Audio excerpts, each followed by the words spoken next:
Good morning and welcome to another video. Well, if you take a look at that, shorts and t-shirt weather. Yeah, I have got arm sleeves on, but it's like 12 degrees Celsius. Absolutely crazy. From the other day being snowing to now 12 degrees, but it's super nice to have a little bit of warmth back. I hope you've enjoyed watching my videos as of late. I've enjoyed definitely making them. So if you're not subscribed, just hit the subscribe button. Really helps. Enough of that, let's carry on with the video.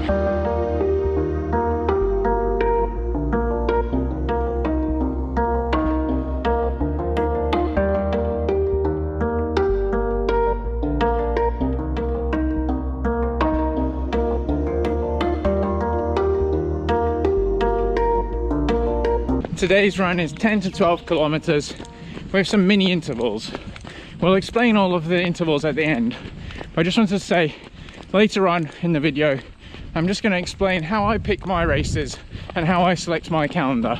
Way of Discipline on Instagram asked me, and I just wanted to share that because I thought it was a really good question.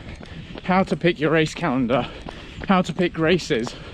I mean, I know I struggled with that, and still that sometimes do, and it's good to get other people's points.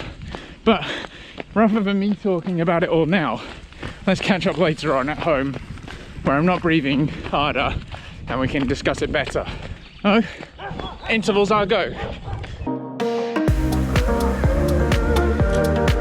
That's 3 down and feeling really good, feeling energized and trying to keep those legs spinning around. And in the recovery sessions this time, repetitions rather, I'm trying to keep the pace a little bit higher or lower than hard.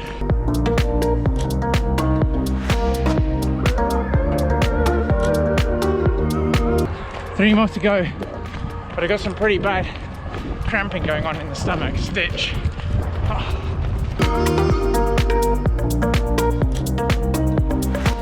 One more to go.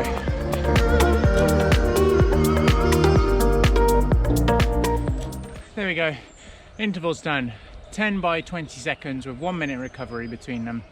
So as I said, maybe I didn't explain so well that today what I wanted to do is not go all out for those 20 seconds, as in like build up to a stride. A stride isn't all out, you build up and you go down. But for this one, it was more so about raising the pace a little bit over than something that I'm used to doing. So I think I'm running around like 4:45 per kilometer for like just normal running, and then raise the pace. I didn't actually have a look, but I assume it's something like, 4 minutes. And then for the recovery period, go back to normal running, rather than when I'm doing the strides that I go down to a lower kind of cadence, lower speed and everything like that. But it felt really good. It was nice to do.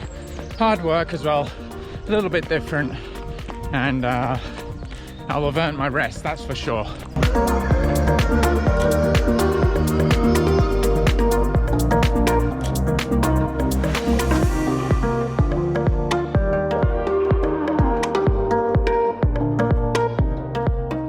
There we go, just over 1 hour and just over 13 kilometers as well. Average pace around 4:47, and we also had average heart rate of 145, so a little bit higher because of those intervals. Interval session, as I said, was really good, helpful.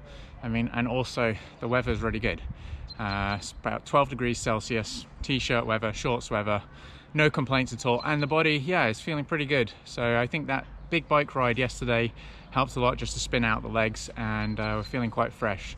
But going to make sure that we hit some foam rolling later on this afternoon, and let's catch up in a second when we get home and we'll talk about how I select my race calendar. No time to stretch after your run? Well, look, if you're going to do one thing, maybe just do this. A deep squat is really good. I find it hits quite a lot of areas and always really helps me. As you can probably tell, it's not the easiest thing for me. Make sure you keep your feet flat on the ground, shoulder width apart for your feet, and when you're going down, drive your hips backwards, your hands forwards, and just sit in it for half a minute. And if you want to, just rotate, obviously taking your heels off if you're not feeling too comfortable. And it's just a nice little quick and effective after run stretch. Equally as important as the stretching is obviously getting nutrition back into you. So some fresh fruit, which has got lots of water, hydrating and full of good vitamins and nutrients, which are going to help the body recover and repair itself quicker, better, and make you feel great as well. Moving on to the topic of how to pick your races. Actually, the weather looks so nice. Let's get outside.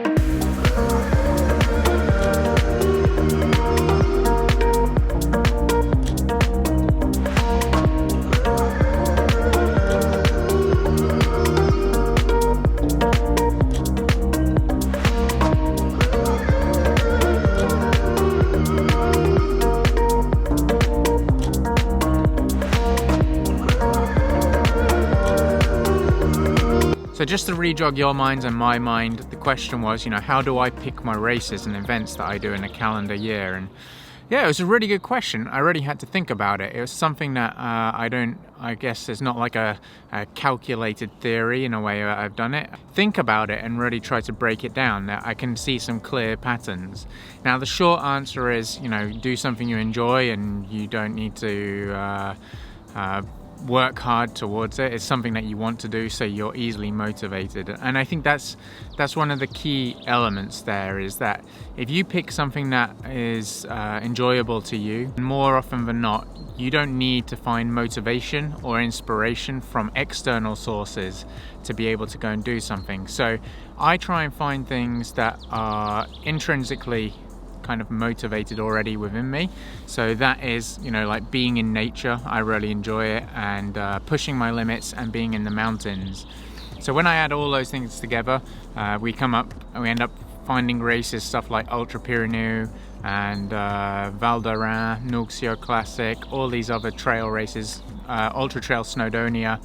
And I think the great thing about it as well is that you get to experience different types of natures, different challenges, and that's another side of it as well, that you get to see the nature of the world through doing these events. Rather than me traveling to Cambodia to go and travel around Cambodia, I'd rather do it that I can go and explore 160 kilometers of trails in one experience. Yes, we can argue maybe it's not the full experience because you're going to be suffering and you're not enjoying it maybe so much, I don't know, but that's one point to think of. Another thing that I do when I'm when I'm looking at these races is that I don't give myself too much.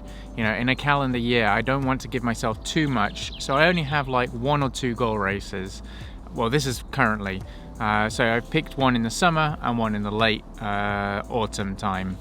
That way, I've given myself plenty of time to train, adapt for that, and not overstress. Now, in the middle of those spaces, I will pick some races that will be smaller and just off the cuff, and there's very little expectation on them. I think it's quite important to not have too many things where you have too many expectations, because as soon as you start doing that, you start stressing and worrying, or you might become overworked, overtrained towards different things, or doing too many things at once.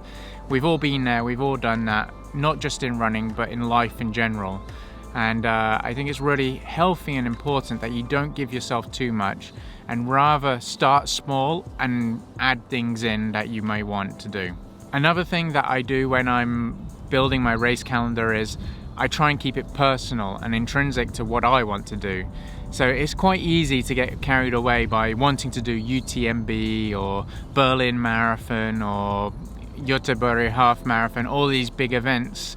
And you really, rather than just following the crowd and following, this is the race of ultra running, I do see a value in doing them and following in doing those things. But at the same time, I do sort of think, what do you want out of that race? Is it just so that you can put it on Facebook to show people? And if that's something that you really want, then fair enough, that's a good enough point. But, do you really want to go and run Berlin Marathon? So rather than following everybody else's bucket list, or the bucket list that is generated from some SEO search engine, then maybe you might want to create your own bucket list. Forests of the world that you want to see, or it might even be complete the major marathons. So that is something for you. It's not following something that is somebody else's dream. You've got to follow your own kind of heart in that sense. And finally, one last leaving point that I want to leave on. I think you should pick stuff that is within your ability and not go pushing too far out of that, but not being safe, right? So I always pick something that is a little bit of a stretch. If you think about it in your like running calendar, week by week, you need to be able to build to something. So you need to be able to plan your race. Can you run 50 kilometers in 5 hours? You need to be able to have weeks back from that to be able to train. So don't pick an event that's in 4 weeks and that you need to do 8 weeks of training for it. You know, I think you're kind of setting yourself up for failure. So start safe and start smart, and realize that you need to build up to something. And I think that's like a really good mix of those all points that will be able to help you pick a right calendar. Now, look, this is all that I'm saying. It could be total doodah to you, but just some points that have come off my head and I thought I'd like to share with you. There are a lot of resources out there that you can find out what races are out and available. But I think, you know, having a community like this is also a good thing, that you can bounce ideas off each other, or someone can give you an idea. I remember Damien, a guy in Poland, suggested some race, and that's like a really nice thing, that you can kind of find these smaller races through having in the community. Whereas if you just go and look on the internet, there's just so much information out there and it becomes a little bit overwhelming. So sticking with your communities and asking there, and that's another good point. Anyway, we're gonna cut the video short here, or long should I say, but I really do appreciate you joining and watching along. The forest is beautiful, isn't it? I mean, look.